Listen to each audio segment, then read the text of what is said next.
On today's podcast, we talk about the number one silent killer of success, the three ways in which we do it. So now you can label them. And I promise it is 22-ish minutes, but it is straight content, straight to the meat, and straight to those distinctions. So without further ado, let's get into the show. Hey, everybody, welcome back to another episode of the Mind of George Show. And today we're going to make it one of those George quick kick to the shins because this one tickles.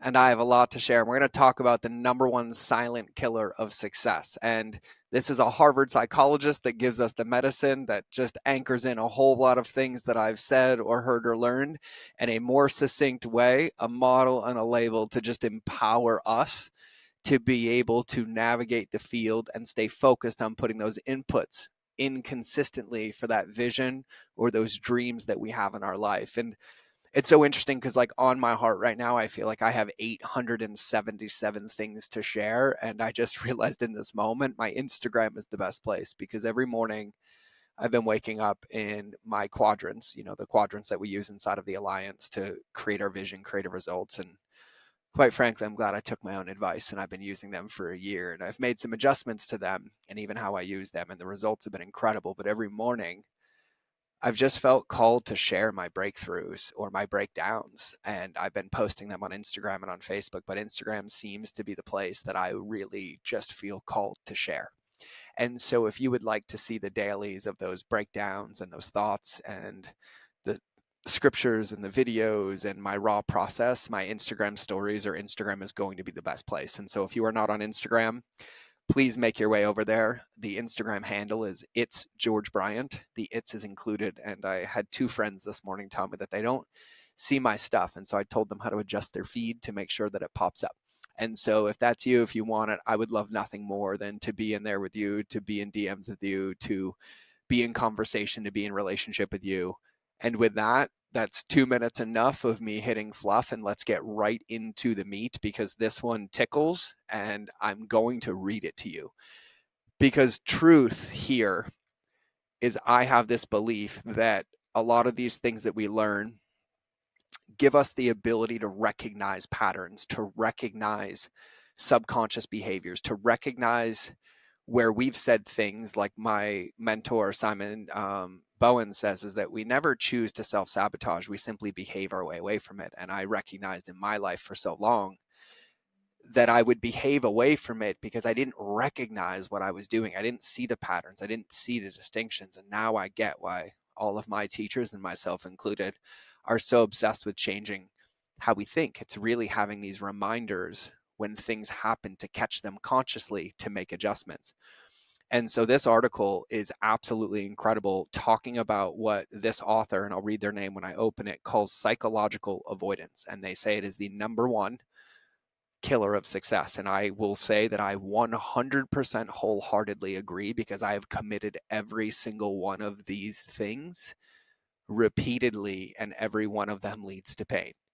And every time I've caught them, adjusted them, and worked with them, it leads to nothing but positivity or progress. And so I got to share because anxiety, discomfort, overwhelm, all of the things, life, business, changing, team, clients, like they're the guarantee.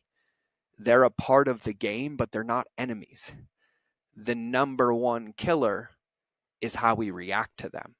And so it's not that the information is bad or that the situation is bad. The situation itself is neutral. It's just information.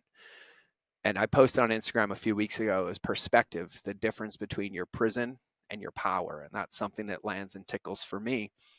But it's really our reactions and being able to stay conscious of them that allows us to make these adjustments, to make sure that we're planting the seeds of the garden we want in our future, instead of going to that garden that was old, 10 years old, and throwing seeds in there where it's arid, dry, doesn't get water, and expecting it to grow.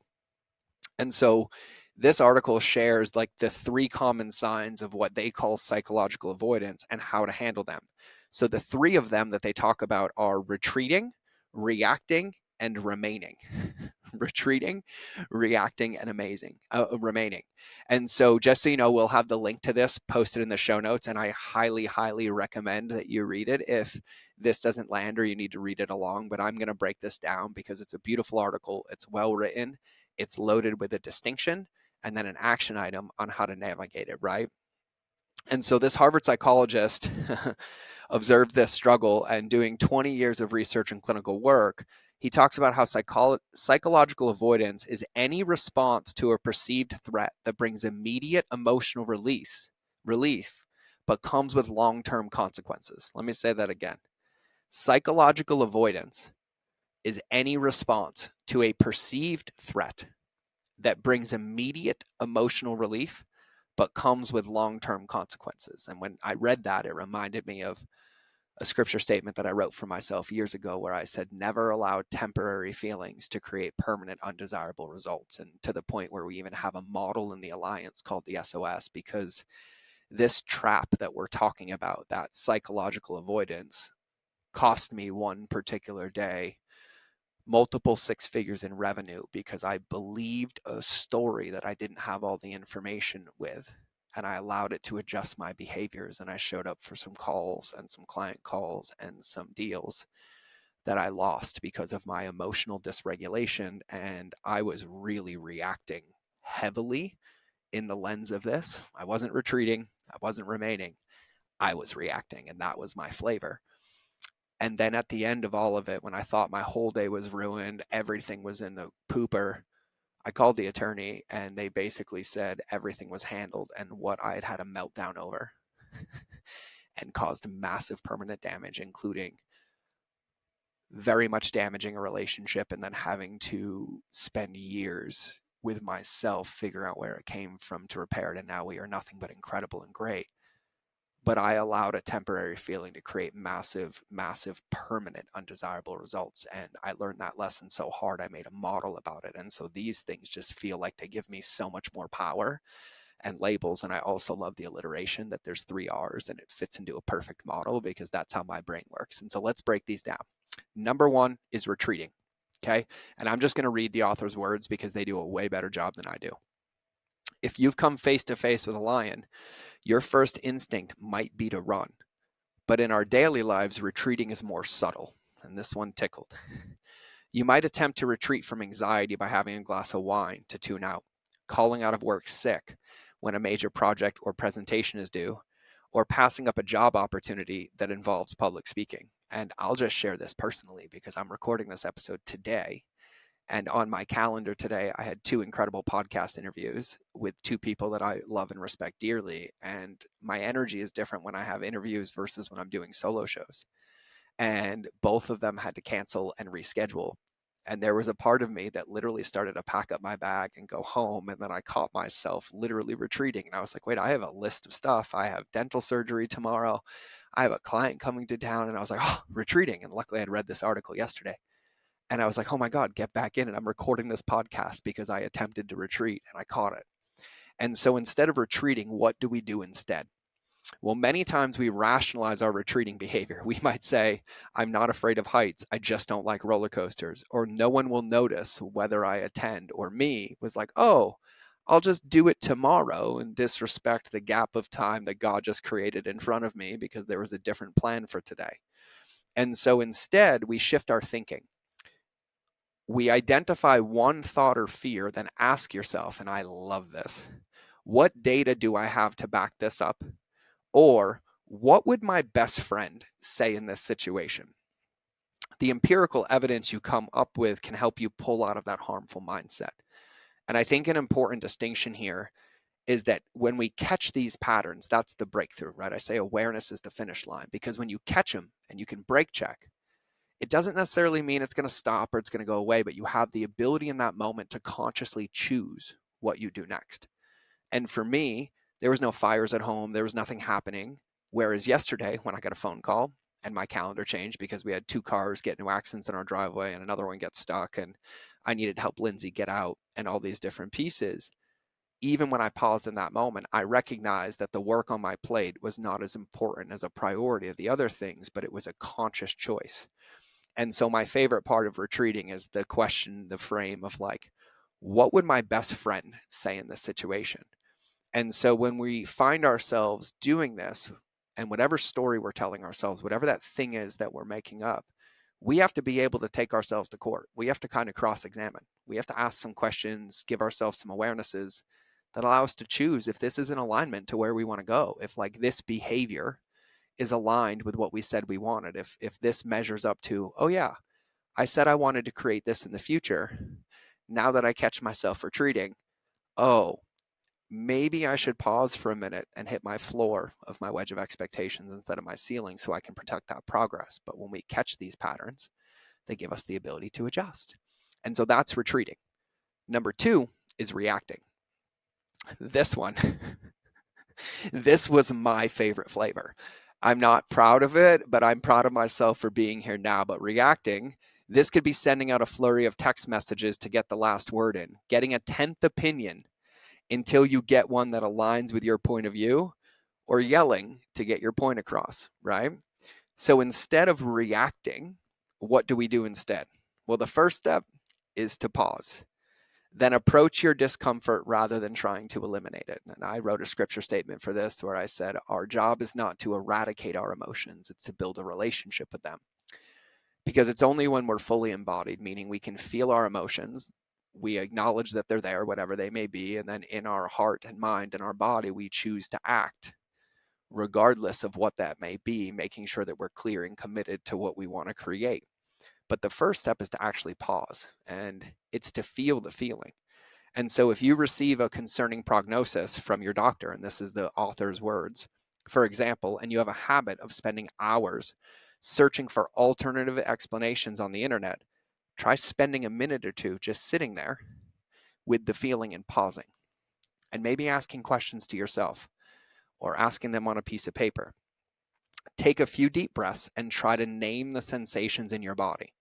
The problem might still be there, but you'll have a clearer head to deal with it.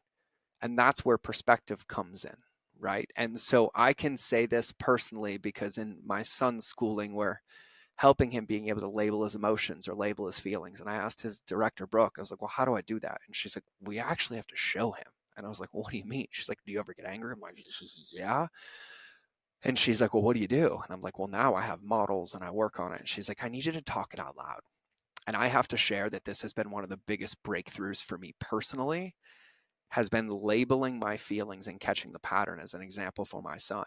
And so I've had this happen and he'll be like, Daddy, are you okay? And I'm like, actually, buddy, I'm feeling this sensation in my belly and it feels like this tickle and this boom. And then in breaking it down with him, I have the biggest perspective shift instantaneously. And I'm like, oh my God, holy moly, I'm so glad he asked me and pattern interrupted that, right?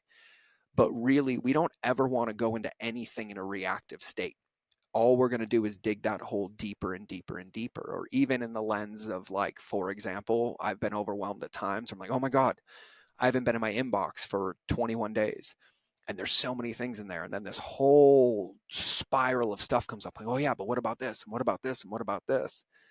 Where the actual solution is just open it for 10 minutes and start to assess and go, and not moving the starting line, but instead pausing and be like, okay, I feel overwhelmed. Okay, got it.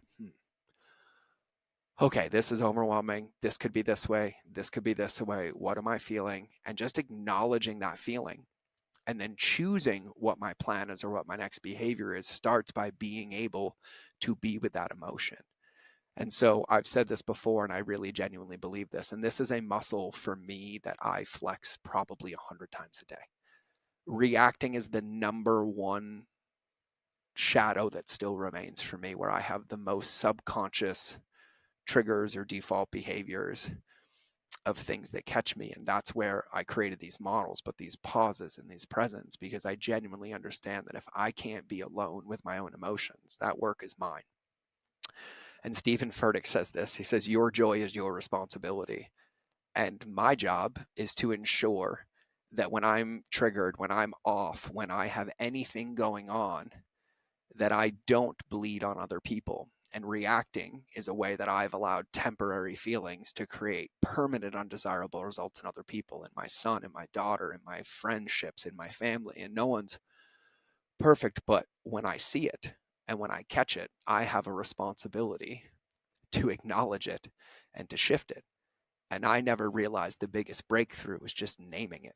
And so what that looks like now is genuinely like being in conversations with Lindsay or my son. And I'm like, oh, buddy, oh, daddy is really, really upset right now and I don't know where it's coming from. I'm going to take a minute. Or, holy moly, what you just said created a feeling and I don't have any words to say. Is it okay if we breathe for a minute? And really just opening up the floodgate to be authentic in that moment, whether I'm with somebody or I'm with myself, I speak it out loud. And speaking out loud has been one of the biggest breakthroughs for me to catch the pattern, to have grace, acknowledge myself, and also celebrate the fact that I caught it, which means I just stopped myself from bleeding or reacting on myself or on anybody else. Let's anchor it in, let's celebrate it, and let's get back on the field, which then brings us to number three. And number three is remaining. And remaining is the deer in the headlights type of avoidance. It's the inclination to stay put in uncomfortable situations, like an unhealthy relationship or a job that is mentally and physically draining. We tell ourselves that the current situation isn't that bad or that it will all work out. And typically we remain where we are, avoiding the uncertainty of change. And this is what's crazy about a lot of the marketing books I recommend, including The Catalyst by Jonah Berger. He talks about how human beings get so much endowment to their current situation that a lot of times we have to perceive a benefit, and I believe it's 2.5 times greater than our current situation to even be open to change. And truth is, if there's anything in my life that is out of alignment, it doesn't mean I cut it out like cancer or I'm rigid, but I get to acknowledge it and make adjustments to bring it back into integrity. And so the author says, when we're remaining, what do we do instead? Well, you identify what truly matters to you and take one small step every day to move in that direction. And I want to say this again, one small step every day. There's no finish line, not for 30 days, not for 60 days. It's one small step every single day until that becomes a part of you, or until that's in alignment, or until a new piece of clarity happens to prevent that, to make sure that you're focusing on what you value. And so if you value family, you would now schedule time to connect with your loved ones each day. If you have a creative dream, carve out a small piece of your schedule to devote it. Even 5 minutes before heading into work can make all the difference and be a catalyst for long-term growth and success. And so the big breakthrough for remaining is that there is no tomorrow, there is no next week, there's now. And now means, how can I bring this one small step into integrity, or one step closer into what I value? And what can I consistently do, protecting that, knowing that if I want a different result in the future, it starts by protecting these inputs consistently. And as the author says, right at the top, take one small step every day to move in that direction. And also says to do that by identifying what truly matters. And the real answer to this is that nobody can tell you what truly matters except you. Nobody knows what your alignment is. Nobody knows what your heart feels. Nobody knows what lights you up and brings you joy. And nobody knows what takes and sucks that energy away except you. And this for me is like why I created the Alliance. But for me, the models that we give everybody in the beginning were the ones that I used on myself to genuinely understand this, to genuinely realize that if something's out of alignment, if something doesn't light me up, and I continue to allow that to exist before I acknowledge it or make any adjustment whatsoever, I'm just continually poisoning myself and delaying the inevitable. And at the end of the day, it comes down to all of us. And for me, it came down to looking in the mirror and saying, what do I truly want? Like, who do I really want to be?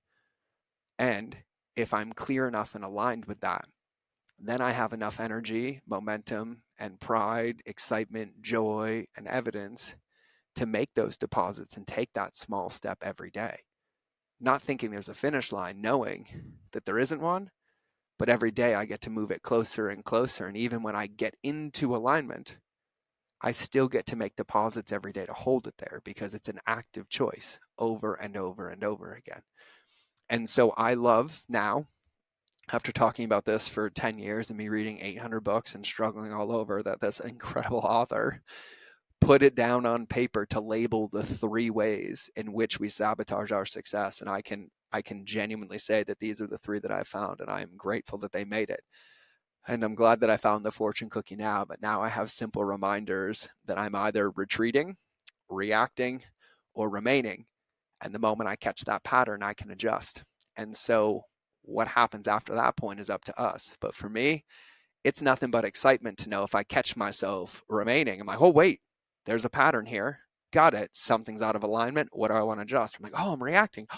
Pause, label it, take a breath, right? Or I'm retreating. And I get to acknowledge those. I get to celebrate myself. I get to current state myself on the map. And then I get to make an adjustment. And the only thing that's on my heart left to say today before I wrap the show, 20 minutes is a George record, by the way. It's pretty good to cram this much in, is that I don't ever want you to hear this or see this and think that I have it all figured out. I don't. I don't. I'm in this just as much as you are. I'm in this every day. And the only thing I've learned is that the longer I'm in it, the bigger the gaps between the breakthroughs, and the sharpening of that sword required is so much deeper, because these are the magic secrets. These are the things of really making sure that I'm doing everything in my power every day to live in my heart, to live in my values, to achieve the things I want to achieve. If I change, being willing to change what those things look like, to keep bringing things into progress as I grow.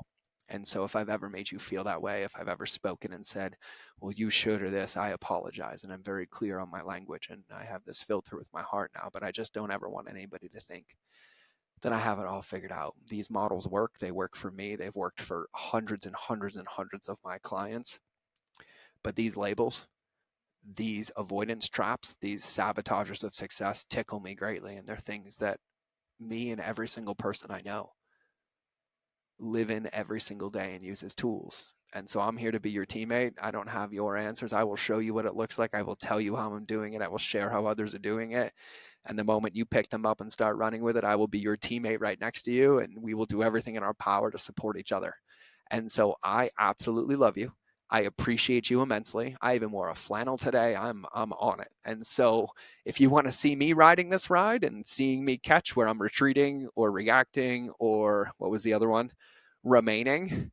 I post about it on Instagram, because I also realize that the more I share my truth authentically, the more freedom I have, because this is the work that I get to do for the rest of my life. And this is what makes me happy. This is what brings me purpose. And this is what it feels like to be alive. And so I just refuse to live in the prison of my mind anymore and allow it to rob me of the joy, the magic, the moments that we can all create together when we are in alignment, when we are in the field, and we realize that we're the ones with the keys to the car. We're the ones that drive it. We're the ones that shift it. And we're the ones that steer it. And so I love you to absolute pieces. I know you're going to have an incredible day.